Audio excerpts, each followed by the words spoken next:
Well, I'm here with Tommy Victor from Prong. How you doing, man? Good to see you, Robert. Yeah, man, carved in stone kicks ass, man. Thanks, man. Appreciate it.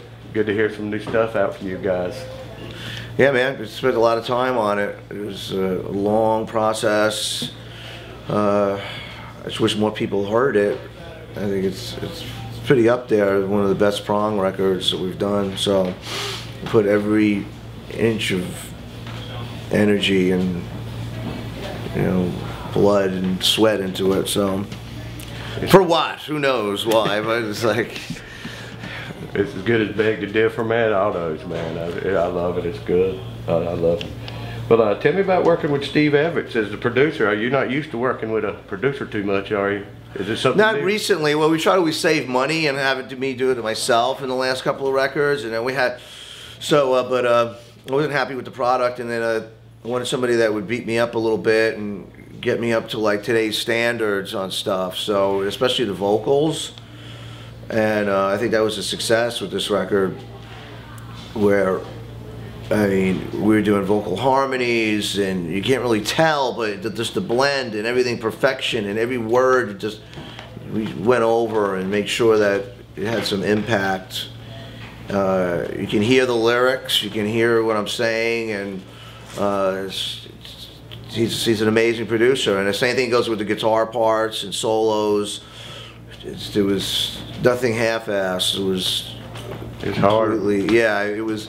And we didn't really use Pro Tools that much, or digital technology. It was all done, recorded like we did it back, like you mentioned, Beg to Differ, where we didn't have the ability to cut and paste and manipulate the vocals with things like auto-tune and stuff. So I'm pretty proud of it. I mean, and in the songwriting, of course, was, he had a little input on arranging stuff as well, which I wanted too. I mean, this guy's worked on like 95 records and a lot of successful ones. So anything from Sepultura to Hatebreed, and even The Cure, Limp Bizkit on the other end, and Senses Fail he did, and a lot of emo bands. Dillinger.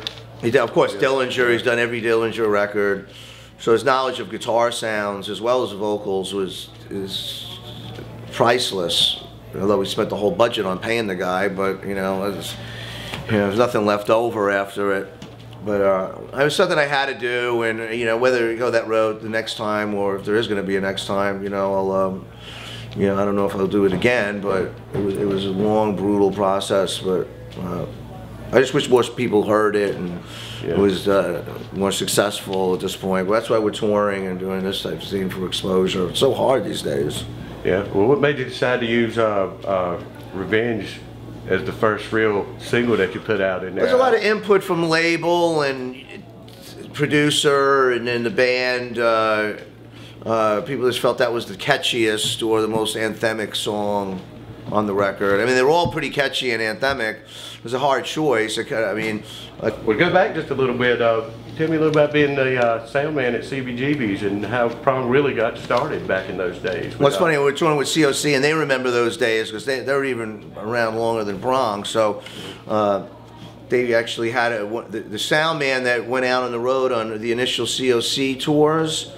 He's the one. I took his place as like doing the hardcore matinees. So we were talking about that a lot. Those days were crazy. I mean, there was a whole new form of music. Now there's nothing new. I mean, it's all been done, really. I know there's some electronic metal bands that are out there that maybe something a little bit different that combine, hardcore techno with metal, and like all the countless thrash bands out there. But I mean, it was a whole new form of music going on back then, which was like New York hardcore, and I was right there at that point.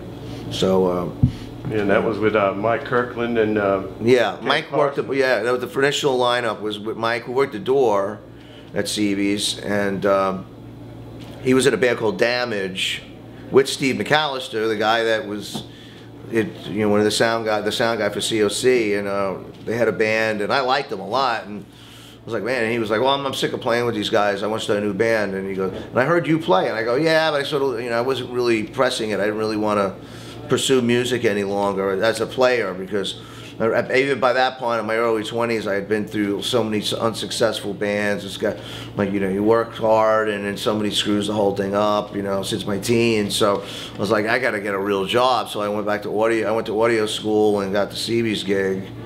And but he got me back into it, and so I write a couple of songs, and then by the time you know it, we had like a record deal, and it went like that. So I no longer had to work at CB's any longer.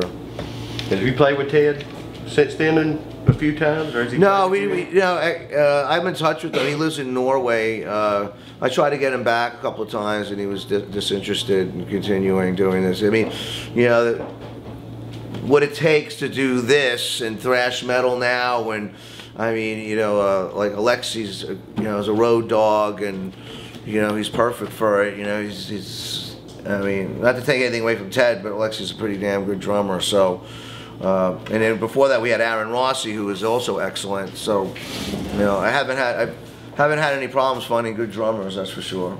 So how did you go about picking it? Tony on tour with you, that was on the record with you? Yeah, Tony did a couple. He's not doing this tour, but we did a bunch of tours and worked on the album together.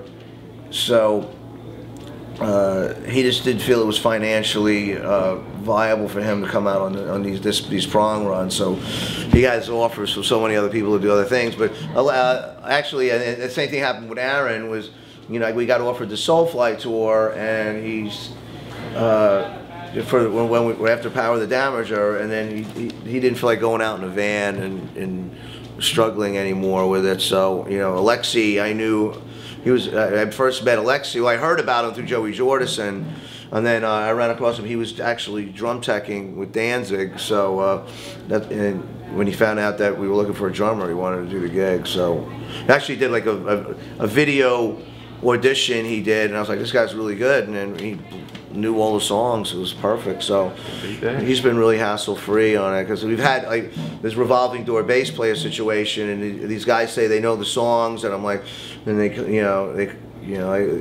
send in a video, and then I was like looking at what they were doing. I go, you got to work on a couple of things here and then. Oh, I got it down. They come down. They don't know when. They can't do it. I mean, how difficult can it be? So on the bass player, I mean, Dave is amazing. He was with Cradle of Filth, and before that we had filling in was Phil from Toxic Holocaust, one of my favorite bands. So we've been getting by with all these replacement dudes without Tony.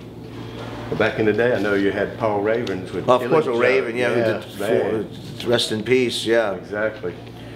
Tell me a little bit about working with him. Oh man, I mean, Raven was a maniac. He was crazy. I mean, I really miss him because he was just entertainment value of having him around was amazing.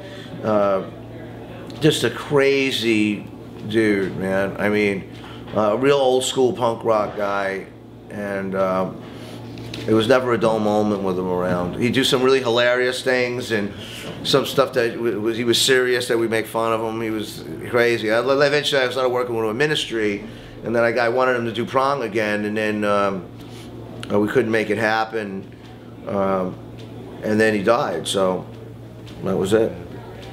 Well, tell us a little bit about working with Danzig and Al with Ministry and all that. You toured with them. Did you have any input in writing any of the music? Well, with Ministry, yeah, I did. I mean, I'm still trying to get paid from it, but it's like I worked on the last 3 albums with Al. Glenn, sort of like, yeah, Glenn writes all. I mean, he did this with all his stuff. I mean, he writes all his stuff. You sort of have to interpret what he thinks the song is, and you do your own interpretation of the guitar parts, and we sort of agree on that. And Glenn's a real fast worker. Like he just wants to go in there and get the hell out of there, you know. So that was a lot different than working on the Prong album, where we were working like 12 hours a day. We did pre-production. We wrote 25 songs for the last Prong album, and made demos for all the songs. It was like this crazy process. And you know, Glenn, he just goes in, writes a song in a minute, and then like we do it, and it's brilliant, you know. So he's got a big gift for a lot of things, you know. So yeah, I still tour with Glenn, you know. You're still doing that? Yeah. He doesn't tour that much. We don't do that many shows, you know. So, good. You know, we did this whole Danzig Legacy thing for 2 weeks, and that was it, you know. Thing that happens that you're like, you know what, this isn't worth it, you know. And then you're ready to like say, you know what, this is it, and then you like last night, we've had some crazy financial problems, and then last night was like the show was great, and we got so many compliments from people. Oh yeah, when I was a teenager, I listened to you, and I mean it doesn't really stroke my ego that much. I almost feel like, oh well, like not a CD. Yeah, exactly. Yeah, they actually have been, on the road, but we don't get any. We sell them for $10, and the way things the music business is, I buy them for $9. Yeah. From the label, it's unbelievable. It's like it's really hard to make a buck. So it is. That's the main difficulty in the whole thing. So it's it's just like a lot of times I want to, you want to quit, and then you realize like, hey, I'm on the road, I'm doing something, a lot of people always complain they got to get up in the morning at 9 o'clock and fight traffic, and I have to try to start building up, like when you build up more gratitude about the whole thing as time goes on in order to keep going. There's certain tools that you need to sort of condition yourself mentally in order to keep going as well. Yeah. So, you pay attention to what's going on a little bit. Like I said, like last night or whatever, like, sometimes you really want to throw in the towel, but you obviously can't do it forever. As long as people keep coming out to see it. Yeah, I mean, well, like it's you go to the gas pump, you see how much it is, it's like it's brutal out there. It is. It is.